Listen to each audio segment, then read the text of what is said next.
Boys and girls of standard 3 আজকে তো তোমাদের অনলাইন ক্লাস। তোমাদের দি হেয়ার অন দি মুন এই স্টোরিটি আমরা পাথেয় থেকে পড়েছি, গল্পটি শেষ হয়েছে। আজকে আমরা একটি নতুন গল্প পড়ব। তোমরা লেসন 3 বা চ্যাপ্টার 3 পেজ নাম্বার দেখো 16, পাথেয় বইয়ের পেজ নাম্বার 16, চ্যাপ্টার 3 পাথেয় বই। তোমরা সবাই এই বইটি নিয়ে প্রস্তুত হও। চ্যাপ্টার 3তে দেখো গল্প রয়েছে the wolf and the 7 little kids. Wolf তোমরা জানো নেকড়ে, আর কিডস হচ্ছে বেবি গোট, হচ্ছে কিডস, তাই না, ছাগল ছানা। তো 7টি ছাগল ছানা, তা নেকড়ে এবং 7টি ছাগল ছানা, তাদের গল্প the wolf and the 7 little kids. গল্পটি তোমরা তো ফেয়ারি টেল সম্পর্কে আমি আগে বলেছি, এটিও একটি ফেয়ারি টেল। কেমন? One of the fairy tales, the wolf and the 7 little kids. আজকের পড়াটুকু দেখো, আমি এটা নিয়ে আর বেশি কিছু বলতে চাইছি না এ বিষয়ে, কারণ এরপরে আবার আমরা ডিসকভারেরও চ্যাপ্টার 8 তার টাস্ক আমরা আজকে করব। ওখানে কি শেখানো আছে সেটা আমরা শিখব। কেমন? তো the wolf and the 7 little kids, তোমরা সবাই পড়াটি মনোযোগ দিয়ে আগে শুনবে, তারপরে আমি সেভারাল টাইমস এটাকে রিপিট করব। Once upon a time there was a mother goat. Once upon a time, একদা, there was a mother goat, একটি মা ছাগল ছিল। হু হ্যাড 7 লিটল কিডস, যার 7টি ছোট ছানা ছিল, অর্থাৎ ছাগলের বাচ্চা। One day she had to go to the forest to find some food. One day, একদিন, she had to go to the forest, তাকে বনে যেতে হয়েছিল, টু ফাইন্ড সাম ফুড, কিছু খাবার খুঁজতে। She spoke seriously to her 7 kids, তার সেই 7টি ছানাকে সে খুব গম্ভীরভাবে বা গুরুত্ব সহকারে বলে গেল। কি বলল? মাই ডিয়ার্স, শি সেইড, সে বলল, মাই ডিয়ার্স, আমার প্রিয় বাছারা, হোয়াইল আই অ্যাম গান, যখন আমি চলে যাব, you must keep your door closed, তোমরা অবশ্যই দরজা বন্ধ করে রাখবে।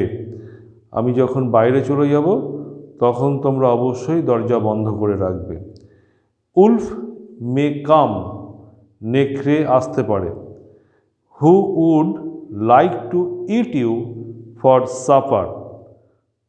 উলফ মে কাম, নেকড়ে আসতে পারে। Who would like to eat you for supper, তার খুব ইচ্ছা, মানে সে চাই যে তোমাদেরকে দিয়ে সে তার রাতের খাবারটা খাবে, অর্থাৎ তোমাদেরকে খেয়ে সে রাতের খাবার সেরে নেবে, সেটা তার ইচ্ছা। সে চাই, who'd like to eat you for supper, সে রাতে তোমাদেরকে, মানে রাতের খাবার হিসেবে তোমাদেরকে খাবে, সেটা সে চায়। He has a gruff voice, কি গুরুত্ব সহকারে বলছে সেই মা ছাগল তার ছানাদেরকে, he has a gruff voice, যে তার যে কণ্ঠস্বর, সেই কণ্ঠস্বর হচ্ছে কর্কশ, কর্কশ কণ্ঠস্বর। হি হ্যাজ এ গ্রাফ ভয়েস, তার কর্কশ কণ্ঠস্বর।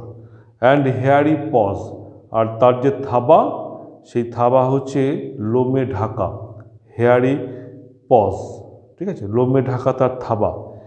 হি ইজ এ কানিং উলফ, সে কিন্তু খুব চতুর নেকড়ে। তোমরা মনে রাখবে যে সে কিন্তু খুব চতুর নেকড়ে, তার কণ্ঠস্বর সে ক্লু দিয়ে যাচ্ছে, হ্যাঁ, যে এইগুলো সেই নেকড়ের আসে, কাজে সেগুলো তোমরা যখন তোমরা ঘরে তোমরা নিজেরা থাকবে, আমি থাকবো না, তোমরা তা লক্ষ্য করবে যে তার কণ্ঠস্বরটা হচ্ছে কর্কশ, কাজে সে যখন ডাকবে তোমাদেরকে তার কণ্ঠস্বর শুনেই তোমরা বুঝতে পারবে যে আমি নই, অর্থাৎ তোমাদের মা নয়। ছাগল ছানাদেরকে এটা বুঝিয়ে যাচ্ছে। আর কি, আর দেখবে যে তার পায়ে যে থাবা, সেই থাবা কিন্তু পশমে বা লোমে ঢাকা, সেটা তো আমার নয়।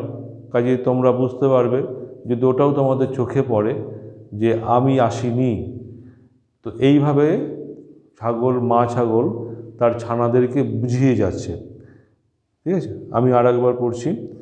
ওয়ান্স আপন এ টাইম, একদা, there was a mother goat who had 7 little kids.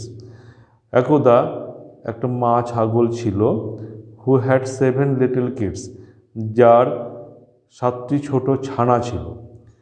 One day, একদিন, she had to go to the forest, একদিন তাকে বনের ভিতরে যেতে হয়েছিল। টু ফাইন্ড সাম ফুড, কিছু খাবার সন্ধান করতে বা খাবার খুঁজতে। শি স্পোক সিরিয়াসলি, সে গম্ভীরভাবে বলে গেল বা গুরুত্ব সহকারে বলে গেল, টু হার 7 কিডস, তার 7টি ছানাকে।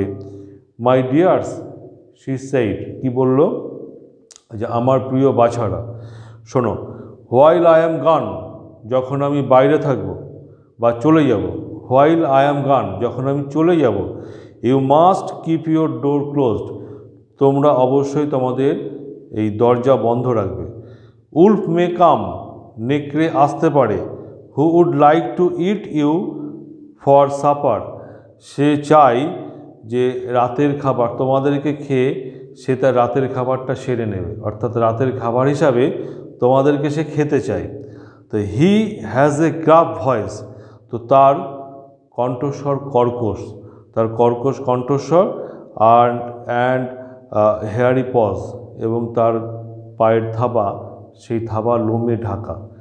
দুটো পয়েন্ট বা ক্লু তার ছানাদেরকে জানিয়ে গেল যে এই দুটো দেখলে পরেই বুঝবে যে আমি আসিনি। কাজেই তোমাদেরকে, তোমাদের ভুল, তোমরা এই ভুলটা করবে না। এই কণ্ঠস্বর, তার যে কর্কশ কণ্ঠস্বর আর লোমে ঢাকা যে থাবা, এই দুটো দেখলে তোমরা, এটা দুটোতেই তোমরা বুঝতে পারবে যে আমি আসিনি। ও যদি চালাকিও করে তোমরা ওই দুটো দিয়ে তোমরা জাস্টিফাই করবে। কেমন? He is a cunning wolf, সে খুব চতুর নেকড়ে। আমরা এই পর্যন্তই আজকের মতো পড়ব। নেক্সট ডেতে পরের পড়া যতটুকু, মানে তার পরের পড়াটুকুতে যাব। আজকে এই পর্যন্তই পড়া। তোমরা আর একবার আমার সাথে না এই রিডিং পড়ে নাও, এরপরে ডেস্ক ওয়ার্কের টাস্কটি দেখিয়ে দেবো।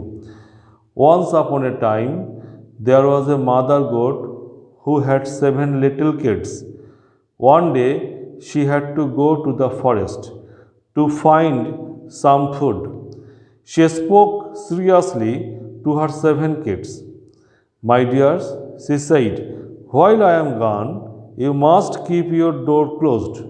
Wolf may come. Who would like to eat you for supper? He has a gruff voice and hairy paws. He is a cunning wolf. এই পর্যন্ত পড়া। এরপর আমি ডেস্ক ওয়ার্কের পড়াটুকু তোমাদেরকে একটু দেখিয়ে দিই। দেখো, ডেস্ক ওয়ার্কের চ্যাপ্টার 8 তোমরা বের করো। ডেস্ক ওয়ার্কের চ্যাপ্টার 8 বের করবে।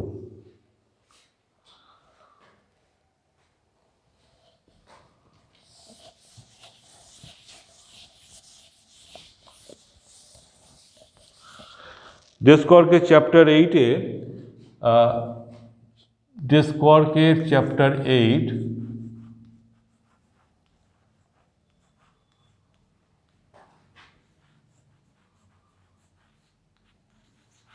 চ্যাপ্টার 8-এ আছে find the odd one out. Odd, find the odd one out, অর্থাৎ এখানে তোমাকে কি বের করতে বলেছে, খুঁজে কোনটা অড। এর পরে যে কোশ্চেন রয়েছে সেখানে কতগুলো শব্দ দেওয়া রয়েছে। পার্ট এতে বলছে যে এখানে যা শব্দ রয়েছে সব হচ্ছে নাউন, কিন্তু যতগুলো শব্দ ওয়ার্ড ওখানে রয়েছে তার মধ্যে একটি ওয়ার্ড আছে যেটি বাকি ওয়ার্ডগুলোর সাথে ম্যাচ করবে না, অর্থাৎ বেমানান, একই ধরনের বা একই রকমের নয়। এই যেটা একই ধরনের বা একই রকমের নয় বা বেমানান, তার ইংরাজি কথা হলো অড। অডের কিন্তু অন্য আরও মিনিং হতে পারে, কিন্তু এখানে যে মিনিংয়ে অড এখানে ব্যবহার করা হয়েছে এটা বেমানান। হ্যাঁ, এটা আলাদা বা একরকম নয়, এই রকম অর্থে অড এখানে ব্যবহার করা হয়েছে। তো এতে দেখো বলা রয়েছে, এতে in the following list of nouns pick out the noun which is different and write in the space provided. বলছে এই তোমাদের এখানে যে ওয়ার্ডগুলো দেওয়া রয়েছে সে সবগুলো নাউন, কিন্তু একটি নাউন যেটি অন্যদের থেকে আলাদা, সেইটাকে তোমাকে খুঁজে বের করে লিখতে হবে। ধরো আমি তোমাদেরকে একটু এই বইয়ের টাস্ক ছাড়াও বলে দিচ্ছি। ধরো অড কোনগুলো, ধরো আমি বুক লিখলাম, বুক, পেন, পেন্সিল, পেন্সিল, আর একটা ধরো আমি বুক, পেন, পেন্সিল লিখলাম, আর ধরো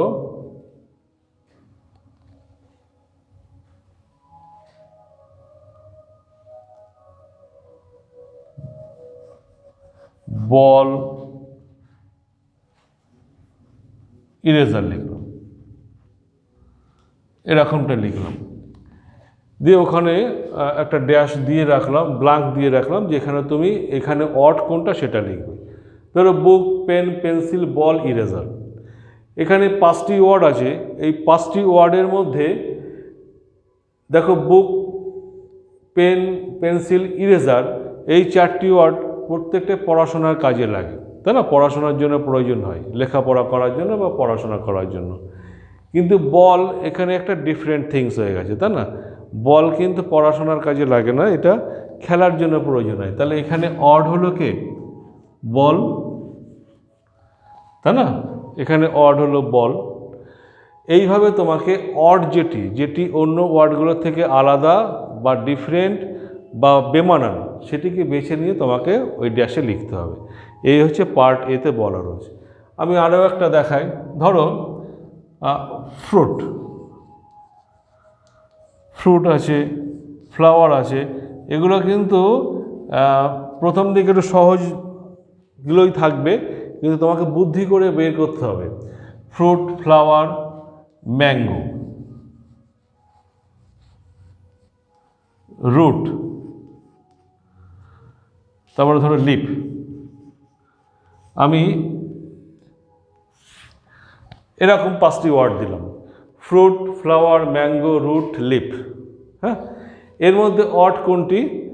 দেখো আমি কি হিসাবে ফ্রুট, ফ্লাওয়ার, রুট, লিপ এগুলো লিখেছি, এগুলো সব হচ্ছে গাছের একটি অংশ, তাই না? পার্ট অফ টি, ঠিক না?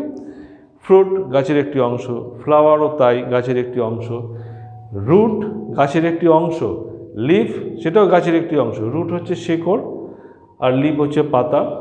কিন্তু এখানে ম্যাঙ্গো রয়েছে, দেখো ম্যাঙ্গো কিন্তু একটি ফলের নাম, একটি নির্দিষ্ট ফলের নাম হচ্ছে ম্যাঙ্গো, তাই না? তাহলে এখানে কিন্তু কোনোটাই, ম্যাঙ্গো একটা ফল কিন্তু নির্দিষ্ট একটি ফলের নাম, কিন্তু গাছের অংশ অন্য শব্দগুলো যেগুলো আছে সবগুলো কিন্তু গাছের এক একটা পার্ট, একটা অংশ বোঝানো হয়েছে। কিন্তু ম্যাঙ্গো সেই অর্থে এখানে তো ব্যবহার হচ্ছে না। গাছের কি কোনো অংশ হিসেবে ব্যবহার হচ্ছে? একটা নির্দিষ্ট ফলের নাম দেওয়া রয়েছে, নির্দিষ্ট ফলের নাম প্রকাশ করছে, নির্দিষ্ট ফলের নাম হিসাবে প্রকাশিত হয়েছে।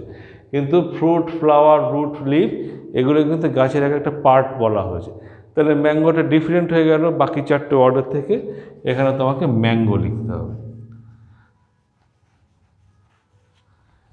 এটা হলো পার্ট এতে, এটা দেওয়া রয়েছে, ঠিক আছে? টাস্কগুলো কী হবে আমি তোমাদেরকে পরে বলছি। আবার পার্ট বিতে রয়েছে, সেখানে নাউন দেওয়া রয়েছে, কিন্তু একটি ওয়ার্ড আছে যেটি নাউন নয়, অর্থাৎ ভার্ব হতে পারে বা অ্যাডজেক্টিভ হতে পারে বা প্রোনাউন হতে পারে, এরকমটা হতে পারে। আমরা ওই চ্যাপ্টার ওইগুলো তো তোমরা আগে কম বেশি একটু করেছো। তোমরা প্রোনাউন জানো, নাউনের পরিবর্তে যা বসে হি, সি, দে, দেয়ার, এগুলো সব প্রোনাউনের মধ্যে পড়ে। আবার ভার্ব তোমরা যেন কাজ করা, সব যে শব্দগুলোর মাধ্যমে কাজ করা বোঝায়, তাই না? সেই শব্দগুলো হচ্ছে সব ভার্ব। তো এরকম কিছু একটা শব্দ হতো, এরকম কিছু একটা সিকোয়েন্স থাকতে পারে এখানে। দেখো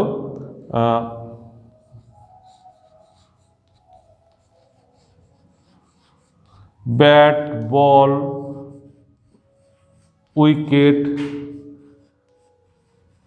প্লে, ব্যাট, বল, উইকেট, প্লে,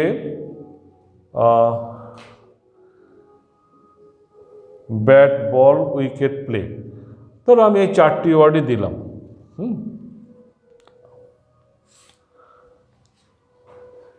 এই 4টি ওয়ার্ডের মধ্যে দেখো ব্যাট, বল, উইকেট এগুলো কিন্তু সব খেলার সরঞ্জাম, তাই না? এগুলো কিন্তু খেলার সব সরঞ্জাম, কিন্তু প্লে কিন্তু ভার্ব, সে কিন্তু খেলা করা বোঝাচ্ছে। তো কাজে এখানে প্লেটা হয়ে গেল অড, ওখানে তোমাকে প্লে লিখতে হবে। কেমন? তো এইরকমভাবে পার্ট বি আর পার্ট এটা বলে দিলাম, এখানে শুধু নাউন রয়েছে, কিন্তু যেটা অড সেটাকে তোমাকে আলাদা করে লিখতে হবে, বেছে নিয়ে লিখতে হবে। এই তোমাদের চ্যাপ্টার 8-এ ডেস্ক ওয়ার্কে রয়েছে। তো এই টাস্কগুলো কি যাবে, এই তোমরা এখন স্ক্রিনে কি ক্লাস ওয়ার্ক পাবে সেটাও দেখো, অ্যান্সার করে পাঠাবে। আর প্র্যাকটিস ওয়ার্ক যেগুলো যাবে আমি তোমাদেরকে পরে হোয়াটসঅ্যাপ গ্রুপে দিয়ে দেবো। Thank you for today.